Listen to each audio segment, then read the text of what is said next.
I so wasn't expecting that. Apple had its first big launch of 2021, and I swear all of it was for writers. They didn't say that. They want to sell to readers too, but it was for writers, including a new "This is the Mac writers should buy," almost definitely, although, and this is going to be in stories real soon now, plus something to watch on the telly.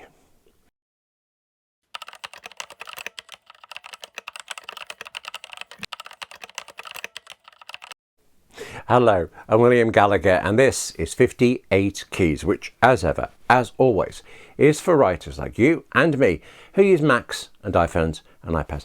Do subscribe, because we have so much to talk about these devices, and a giant amount of the time, maybe the most enormous majority of the time really, that means we have a lot to talk about with what you can do with these devices, what writers like us can do with Macs and iPhones and iPads. Just once in a while, chiefly right after Apple unveils a whole new bunch of them though, we could do with talking through the devices themselves. I'm not going to tell you a lie, I actually really enjoy doing this.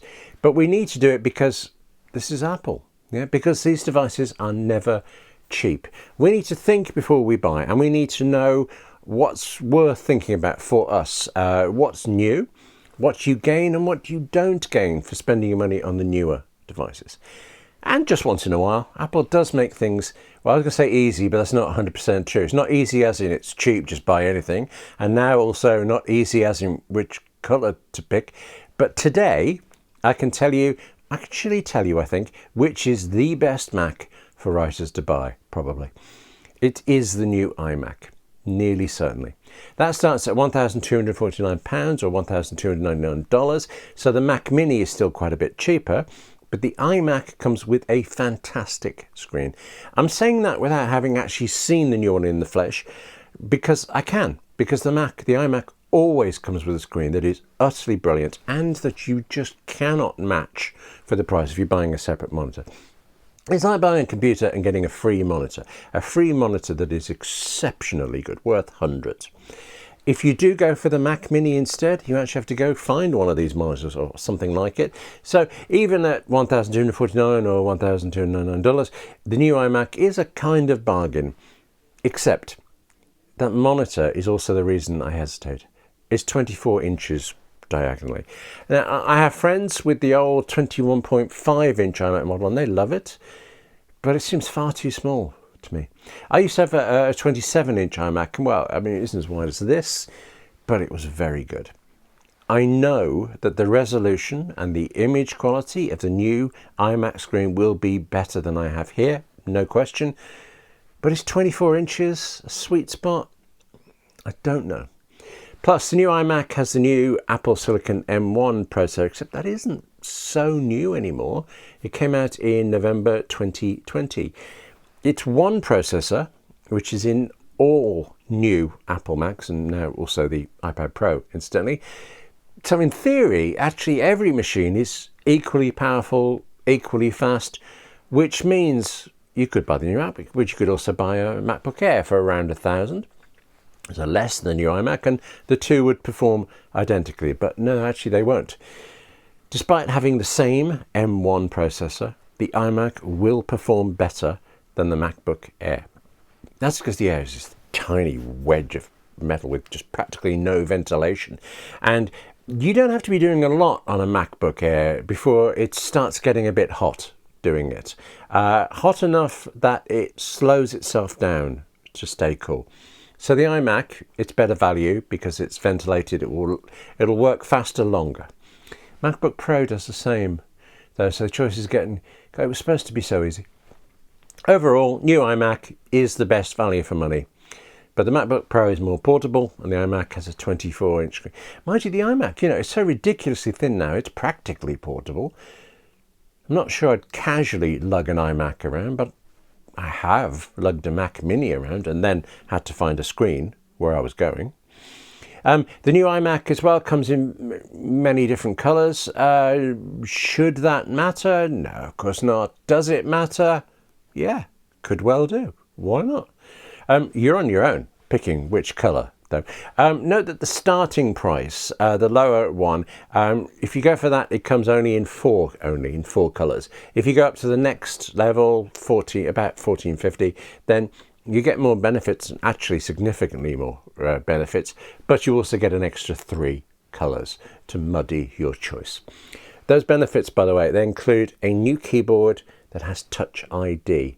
Unlock your iMac with your thumb, pay for anything online with your finger. If Apple would sell that keyboard separately, well, I wouldn't be talking to you just yet. I'd be ordering it first. Speaking of which, orders for the new iMac start on April the 30th, 2021, and you will have one in your hands in the second half of May. The new iPad Pro, it's a tremendous device. It's an iPad you really can use as your sole writing device. You don't need a Mac as well. But then you could say that as well about a regular, cheaper iPad. That can be your sole writing device. What the Pro part gets you now, as it always has, is a faster machine, much faster machine, always a better screen, and this time actually it turns out an even better one, plus more storage options, more things you connect, all sorts of things. They're not necessarily anything a writer needs. Unquestionably though, they are things a writer would quite like, please. And if you can budget for an iPad Pro, well, you just go right ahead for it. There's a new white keyboard that goes with it as well, very expensive. I bought a 12.9-inch iPad Pro in 2015. It's creaking a bit now, but I still use it every day. I still wipe out the battery every single day. The new iPad Pro, again, comes in 2 sizes, a 12.9-inch screen and an 11-inch screen. You not think there's a lot of difference in that, but there is. Actually, the larger one feels more immersive. You do feel more like you've got your hands in your writing. The 12.9-inch model also comes with a new Liquid Retina XDR display, which I think stands for really startlingly gorgeous. The 11-inch one comes with one that's a little less startlingly gorgeous, but I'd bet pretty much anything you wouldn't notice the difference unless they were side by side. So there you go, a science experiment. Buy one of each, put them side by side, and then give me the one you don't want. Do we have a deal? Okay. The iPad Pro 11-inch starts at £749 or $799, and the 12.9 starts at £999 or $1,099. And again, pre-orders on April the 30th, get it in late May. I can enthuse about the iPad Pro, and I can recommend the new iMac. I can do that with wholehearted gusto, but I'm not buying either. I feel I should tell you that. I'm trying not to buy either. I'm counting up myself on the... Yeah. The sole reason actually is that I have recently bought a new Mac, and I'm so relieved to say ecstatic about it. It's the Mac I didn't want to buy, and I will be telling you about that soon. Whereas there were 2 things at Apple's launch that got me itching towards the Apple Store. Both are considerably cheaper than the iMacs and the iPads Pro, and one of them is surely going to be featured in crime dramas very, very soon. Apple has launched AirTag, and as they describe it, this is how you can find your lost iPhone, your lost car, your lost shoe. As I describe it, and as you've got to think of this as a writer, it's a way for you to find someone else's iPhone or car or shoe, or how to find them. AirTag could be a way to track someone, to follow them, and yeah, actually to stalk. Give Apple credit here, they have thought of this, specifically the stalking part. They thought at length, and as a human being, I'm acutely glad about what they are doing with this, what they have done to prevent stalking. Plus, it's good enough that I'm entirely happy about buying a few for myself. But that's mostly because I am an iPhone user. Let me explain. Basically, if someone pops an AirTag in my bag, and it's their AirTag in my bag, then after a time, my iPhone's going to say, yeah, do you know about this? Not everyone, though, looks at their iPhone as much as a writer trying to avoid writing does, and not everyone uses iPhones. What if someone is tracking you and you're an Android user? Android phones will not do this notification that there's an AirTag that's been following you around. How can they? Apple has thought of that. I just don't know if they thought about it enough.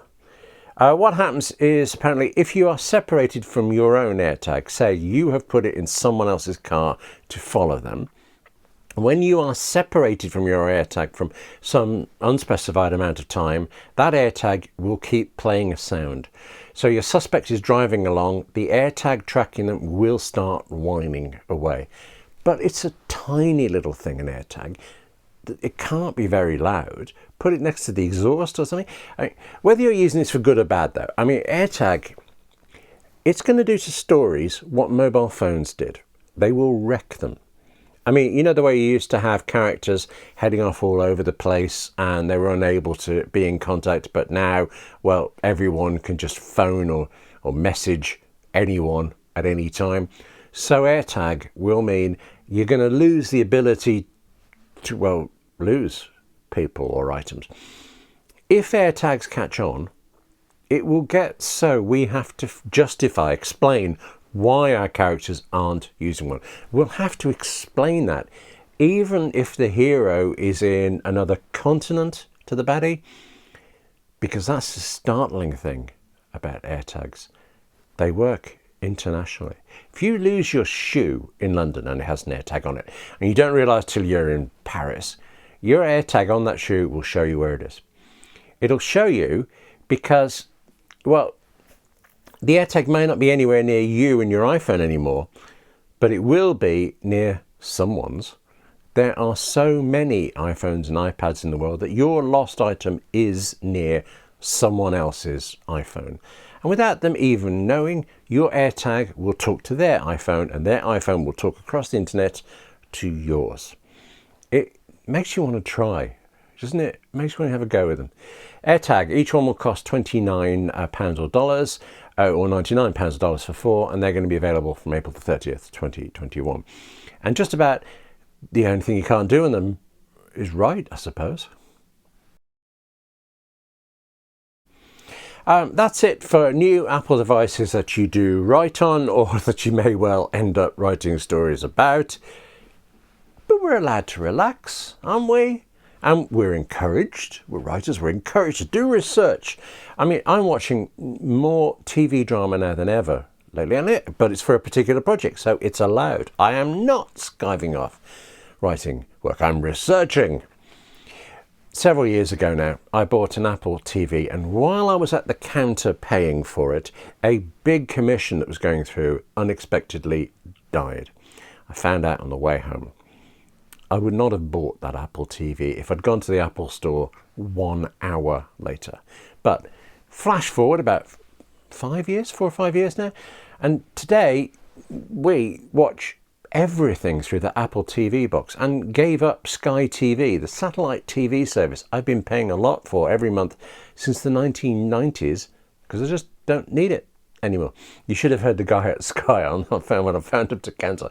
Yeah, so have you really given it enough time? Oh, you really have given it. Okay, yeah, okay. Look, there's a new Apple TV box, and I think I'm going to get it. I think it's likely. Usual thing, it's better, faster, stronger, and it has a new Siri remote. I actually quite like the current Siri remote, but I do see that this new one is better. And for the quite excessive use we put our Apple TV to, I think it might well be worth investing another £169 or $179 for the next 5 years or use of whatever it is. You can order the new Apple TV 4K, as it's called, from April 30th, 2021, and it will be available, like all the other devices, from the second half of May. In Apple's event, there was also a new purple iPhone 12. There will be subscription podcasts. And if you're in America, Apple has now given you more ways to spend money on your Apple card. Apple is pretty good at doing that, even if you don't have an Apple card. Listen, that's it for this edition of 58 Keys. You and I are definitely going to talk about AirTag when we can actually get one and start using it. And start your stopwatch, okay? It will not be long before a TV detective tracks down a body or a suspect with their AirTag. I'll watch that on my new Apple TV.